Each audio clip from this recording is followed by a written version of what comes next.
Top 7 Superbikes from the 1980s that are now worth a fortune. The 1980s were important years for the sport bike class, as it saw some epic motorcycles from nearly all brands.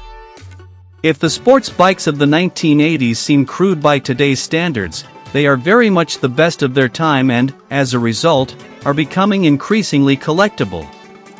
That's our focus for today, and here are 10 of the best ones. 7. Suzuki GSX-R750 Katana, 1982.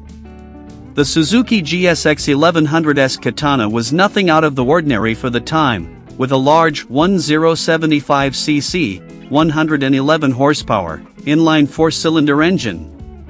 But it was the skin that was so remarkable. In 1980, Suzuki's motorcycles suffered from, in the company's own words, warehouse styling, with little company identity differentiating it from other Japanese motorcycles.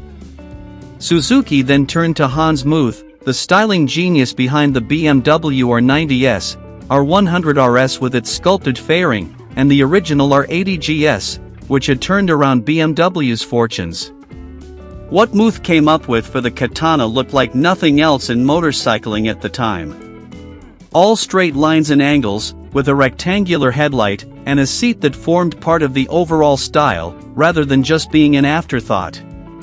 Opinion on the styling was, and still is, divided, but there's no denying it was distinctive.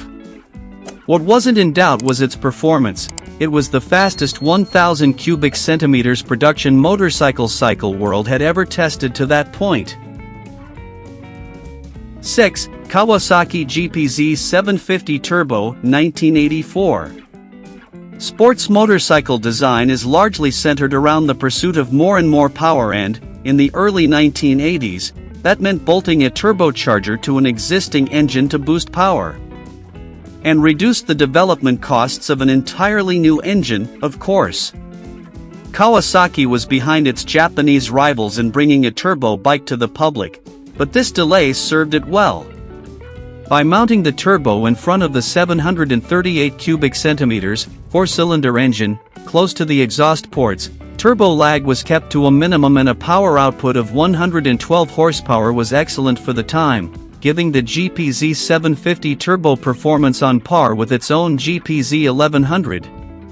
If the rest of the bike was largely conventional, and the turbo added 30 pounds to the weight, an additional 35 horsepower more than made up for it.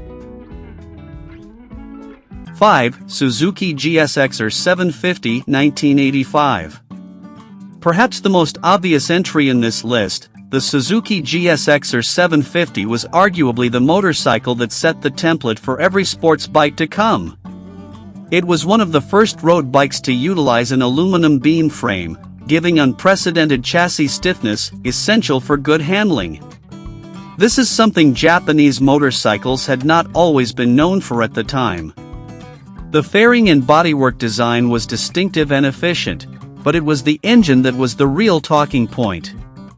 A 749 cubic centimeters inline 4-cylinder, featuring air and oil cooling and developing an impressive for the time 106 horsepower, giving a top speed of 145 miles per hour, derived directly from Suzuki racing bikes, the Gixxer was on its way to becoming a legend. 4. Ducati 851 to 1987.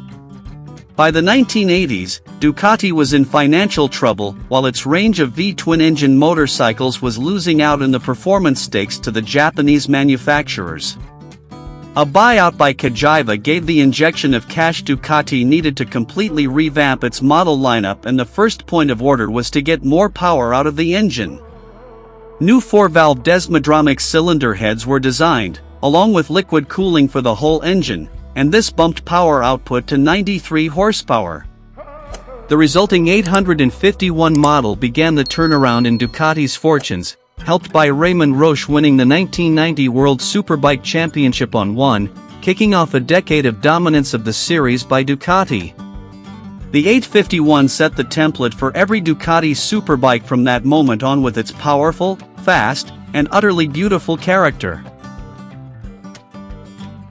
3. Honda CB1100R, 1980. This was the first homologation special from Honda. Based on the CB900F, the CB1100R, R4 Racing, was a fully faired road-legal model built in sufficient numbers to classify as a production model eligible for racing in Europe, South Africa, Australia, and New Zealand. 3 versions were built, B, C, and D, which were sufficiently different in the fairing departments for none of the fairing parts to be interchangeable between them. The inline 4-cylinder engine produced 115 horsepower, a very good figure for the day, although its weight was a slightly porky 518 pounds. If it didn't have any of the exotic materials that mark out homologation specials in the 2000s, it was still an important stepping stone on the way to the immortal Fireblade. 2. Yamaha FCR 750RR 1985. A homologation special built in order to go head-to-head with Honda's RC30 and Bimota's YB4 in World Superbike racing.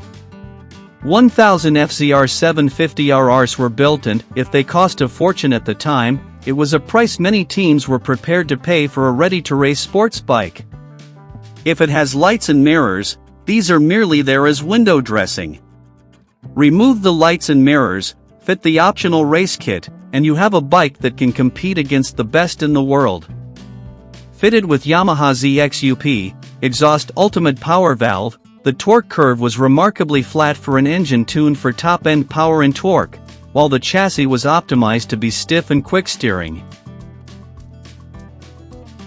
1. Honda VFR 750 or RC30 1987.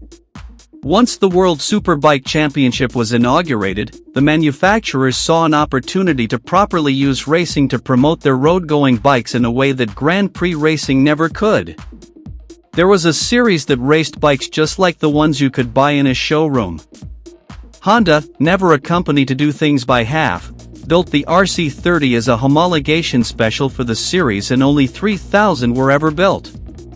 The V4 engine featured gear-driven double overhead camshafts and titanium connecting rods, producing 120 horsepower and driving through a close-ratio gearbox, with first gear good for 82 miles per hour. It worked perfectly, with American Fred Merkel winning the first 2 editions of the World Superbike Championship in 1988 and 1989.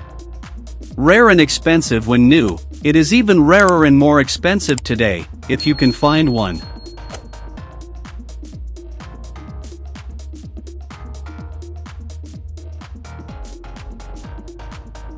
I hope to inspire you and help you learn more about your favorite theme. Subscribe to my channel and let me know what you think.